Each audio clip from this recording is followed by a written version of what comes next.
जी हाँ दोस्तों, तो सीएम सम्राट नहीं बल्कि अडानी चलाएंगे बिहार।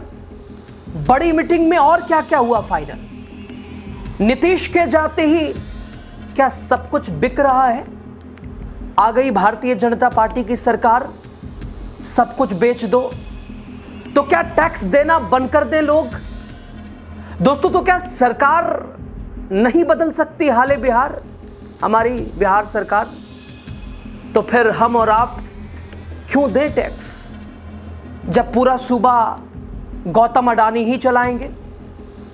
और वो भी नीतीश के जाते ही जाते गौतम अडानी का बिहार प्रेम। पूरे देश में दोस्तों आपने स्थिति देखी है, ये बिका वो बिका। खैर, अभी हाल ही में देश के सबसे बड़े उद्योगपति में से एक गौतम अडानी की कंपनी अडानी पावर लिमिटेड को बिहार सरकार ने दोस्तों 2025 अगस्त के महीने में पावर प्लांट के लिए 1 रुपए में 1000 एकड़ जमीन 25 सालों के लिए लीज पर दी थी। लेकिन भागलपुर जिले के पिरपैती में इस जमीन को लेकर विवाद उठ खड़ा हुआ था। तब भी कांग्रेस, आरजेडी, सीपीआई-एमएल तमाम विपक्षी नेता, जिसने बिहार सरकार और बीजेपी पर निशाना साधा था और साफ कहा था कि अडानी को फायदा पहुंचाने के लिए यह सब कुछ हो रहा है, बिहार बिक रहा है। अब बिहार में दोस्तों भारतीय जनता पार्टी की सरकार सत्तासीन है। 15 अप्रैल को बिहार की कुर्सी पर डबल इंजन के नए सारथी सम्राट चौधरी ने पैर रख दिया है। तो बड़े बड़े ढोल पीटे गए, दावा किया गया कि अब बिहार में औद्योगिक क्रांति आएगी। और इस क्रांति का चेहरा बनकर किसे पेश किया जा रहा है? देश के सबसे बड़े कॉरपोरेट घराने अडानी ग्रुप के मुखिया सर गौतम अडानी को कहा रहा है कि अडानी साहब बिहार में 60,000 करोड़ रुपए का निवेश करने जा रहे हैं। और बीते दिन सारण में 150 करोड़ के एक अस्पताल का शिलान्यास भी कर दिया गया है। और सरकारी भोपू बजने लगे, बिहार बदल रहा है। लेकिन इस चमक दमक के पीछे का वो कड़वा सच, जिसे नीतीश कुमार से लेकर सम्राट चौधरी तक कालीन के नीचे छुपाती रही है। नीतीश कुमार के जिस कथित विकास मॉडल की बैसाखी थामकर सम्राट चौधरी आगे बढ़ने का नाटक कर रहे हैं, वाकई क्या वो डेवलपमेंट है? बिहार के बदलाव की कहानी है, या फिर बिहार के संसाधनों को कौड़ियों के भाव बड़े कॉरपोरेट्स के हवाले करने का नया कोई ब्लूप्रिंट है? बताते हैं आपको सब कुछ। स्वागत है आपका राजनीति बिहार का खास सेगमेंट आप देख रहे हैं। मैं हूं यासूब रजा। दोस्तों, सरकारी विज्ञापनों की चमक दमक देखकर लगता है जैसे बिहार की कंगाली रातों रात खत्म होने वाली है, बिहार की गरीबी दूर हो जाएगी। सम्राट चौधरी के नेतृत्व वाली सरकार को आए अभी 1 महीना ही हुआ है और दावों की ऐसी बौछार की जा रही है जैसे बिहार देश का सबसे विकसित राज्य बन चुका है। बिहार सरकार क्या कर रही है और 20 साल में क्या किया मत पूछिएगा। अब जो होगा सर गौतम अडानी करेंगे, तो फिर हमारी सरकार क्या करेगी?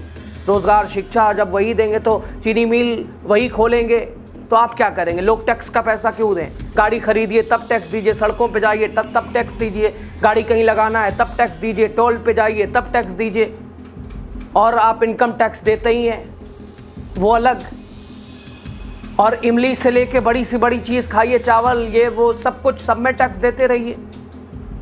दोस्तों, बीते दिन सारण में अखंड ज्योति आई हॉस्पिटल का 150 करोड़ का शिलान्यास हुआ है। तो पटना से लेकर दिल्ली तक सत्ता के गलियारों में पीठ थपथपाई जाने लगी। सवाल कि क्या एक अस्पताल का शिलान्यास उस राज्य की पूरी स्वास्थ्य व्यवस्था की नाकामी को छुपा सकता है, जहां आज भी चमकी बुखार से बच्चे मरते हैं, एम्बुलेंस के अभाव में लोग शवों को ठेलों पर ले जाने को मजबूर है। बिहार की जनता सालों से ईमानदारी से टैक्स भर रही है, सुई से लेकर हवाई जहाज के ईंधन तक हर चीज पर सरकार टैक्स वसूलती है। लेकिन जब बुनियादी ढांचों की बात आती है तो सरकार खुद को लाचार पाकर पूंजीपतियों के पैरों तले गिर जाती है। और जनता पूछ रही है, अगर बिहार का विकास सिर्फ अडानी और कॉरपोरेट्स घरानों के भरोसे होना है, अगर अस्पताल और फैक्ट्रियां उन्हीं को लगवानी है, तो फिर ये भारी भरकम टैक्स जनता सरकार को क्यों दे? क्यों ना टैक्स सीधे अडानी ग्रुप के खाते में जमा करवा दिया जाए। दोस्तों, सम्राट चौधरी बार बार कह रहे हैं कि वो पूर्व मुख्यमंत्री नीतीश कुमार के विकास मॉडल को आगे बढ़ा रहे हैं, लेकिन ये कौन सा मॉडल है? ये वही मॉडल है जिसने 20 सालों में बिहार को देश का सबसे पिछड़ा राज्य नीति आयोग के रिपोर्ट के हिसाब से बनाकर छोड़ दिया है। शिक्षा व्यवस्था पूरी तरह से ध्वस्त है। डिग्रियां 5 साल में मिल रही हैं। प्राथमिक स्कूलों में न छत है, न शिक्षक है कायदे से। अब इस फ्लॉप मॉडल पर बीजेपी और सम्राट चौधरी ने अपना डबल इंजन का ठप्पा लगा दिया है। केंद्र से समन्वय बढ़वाने के नाम पर केवल एक ही काम हो रहा है, बिहार के प्राकृतिक और आर्थिक संसाधनों का केंद्रीकरण करके उन्हें चुनिंदा उद्योगपतियों की झोली में डालना है। दोस्तों, सम्राट सर ने देखिए एक्स पर पोस्ट करते हुए लिखा, देश के प्रसिद्ध उद्योगपति एवं अडानी समूह के चेयरमैन श्री अडानी जी से शिष्टाचार मुलाकात हुई है। उन्होंने बिहार के विकास के लिए हर संभव सहयोग देने का आश्वासन दिया है। इधर गौतम अडानी ने भी सोशल मीडिया पर शेयर एक पोस्ट में लिखा, आज पटना में बिहार के लोकप्रिय और ऊर्जावान मुख्यमंत्री सम्राट चौधरी के साथ हुई सार्थक मुलाकात ने राज्य के उज्जवल भविष्य में हमारे विकास को और मजबूत किया है। उन्होंने लिखा कि अडानी समूह रोजगार सृजन और सामाजिक सेवा पहलों को आगे बढ़ाने के लिए पूरी तरह प्रतिबद्ध है। साथ ही बुनियादी ढांचे और ऊर्जा के क्षेत्र में सक्रिय सहयोग प्रदान करके बिहार के विकास को नई दिशा देने का प्रयास करेगा। अब दोस्तों देखिए, इन तमाम तस्वीरों के बीच यूजर्स ने भी कई तरह से इसे पेश किया है। एक यूजर लिखता है, दोस्तों नीतीश ने अडानी को बिहार में घुसने से रोक रखा था, जिसे सभी विभाग सरकार चला रही थी। अब बीजेपी का मुख्यमंत्री बनने के बाद अडानी की एंट्री बिहार में हो गई है। अब सभी विभाग प्राइवेट हाथों में जाना तय माना जा रहा है। एक और यूजर ने लिखता है, आज बिहार के सीएम से अडानी मिले। अब पीएम मोदी के दोस्त अडानी बिहार का विकास करेंगे। कैसे करेंगे आपको भी पता है, किसके फायदे के लिए करेंगे आपको भी पता है। एक यूजर लिखता है, गौतम अडानी बिहार आकर नेताजी की तरह बयान दे रहे हैं। छपरा में पूर्व से संचालित एक अस्पताल में 150 करोड़ का निवेश किया तो ऐसे पेश किया कि जैसे अस्पताल वही खुलवा रहे हैं। पटना के अखबारों में पहले पन्ने पर विज्ञापन भी छपा था। दरअसल उनकी नजर बिहार के संसाधनों पर है। पहले ही वो नवादा और भागलपुर में कौड़ियों के भाव में जमीन हासिल कर चुके हैं। जहां नवादा में वारिसलीगंज चीनी मिल की 3 फसली जमीन पर सीमेंट उद्योग लगाया गया है और वहां से खबर यही है कि स्थानीय लोगों को कोई नौकरी नहीं दी गई है, उल्टे किसानों की खेती चौपट हो रही है।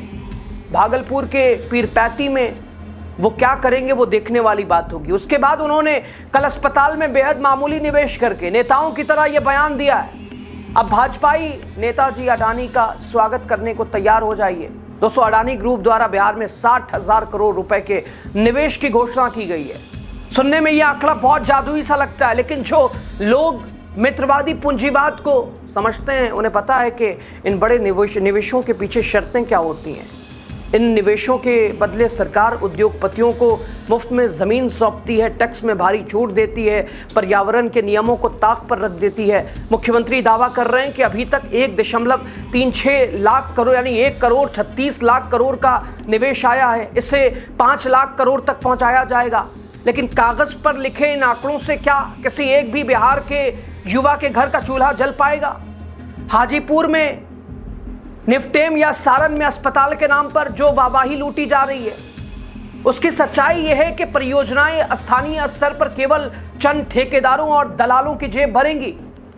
दोस्तों, क्या इन कॉरपोरेट निवेशों से बिहार के उस आम मजदूर को न्याय मिलेगा जो न्यूनतम मजदूरी न मिलने के कारण अपनी बूढ़ी माँ और पत्नी को छोड़कर दूसरे राज्यों में अपमानित होने जाता है? क्या अडानी ग्रुप बिहार के युवाओं को सम्मानजनक और पक्की सरकारी नौकरियां देगा? जवाब है बिल्कुल नहीं। ये केवल कॉन्ट्रैक्ट लेबर ठेका प्रथा को बढ़ावा देने का जरिया है, जहां युवाओं का खून चूसकर कॉरपोरेट मुनाफे की इमारतें खड़ी की जाती हैं।